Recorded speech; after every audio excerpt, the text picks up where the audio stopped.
Guys আজকে আমরা চলে এসেছি ব্লগার ভোলা চ্যানেল থেকে। তো গাইস আজকে আমাদের চ্যালেঞ্জ হচ্ছে র্যান্ডম পাবলিকের ওপরে। তো আমরা দেখবো 30 সেকেন্ডে কটা ফুচকা খেতে পারে। তো পার ফুচকাতে আমরা 10 টাকা করে তাকে দেবো। अभी मजा आएगा ना भिड़ो। তো ফুচকা নাকি দই ফুচকা? ফুচকা। তো আমরা যদি তোমাকে 30 সেকেন্ডের টাইমার দিই আর যদি পার ফুচকায় 10 টাকা করে দিই তাহলে তুমি কটা ফুচকা খেতে পারবে? 25 থেকে 30 টা। তো চলো দেখা যাক। 1,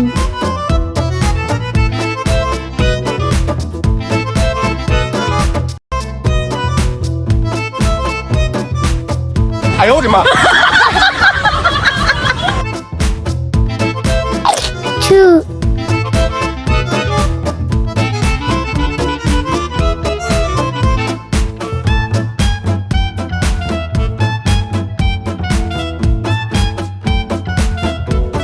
चले एक काम कर 200 रुपए दे और 50 रुपए काट ओवर एक्टिंग के वजह তো গাইস আজকের তাহলে দুটো ফুচকা খেয়েছে তার জন্য 20 টাকা। তো তোমার চ্যালেঞ্জটা কিরকম লাগলো? খুব ভালো। খুব ভালো। ব্যাস। তো গাইস আরো এরকম চ্যানেল দেখতে আমাদের চ্যানেলে সাবস্ক্রাইব করে পাশে থাকো। তো চলো সাবস্ক্রাইব। সাবস্ক্রাইব।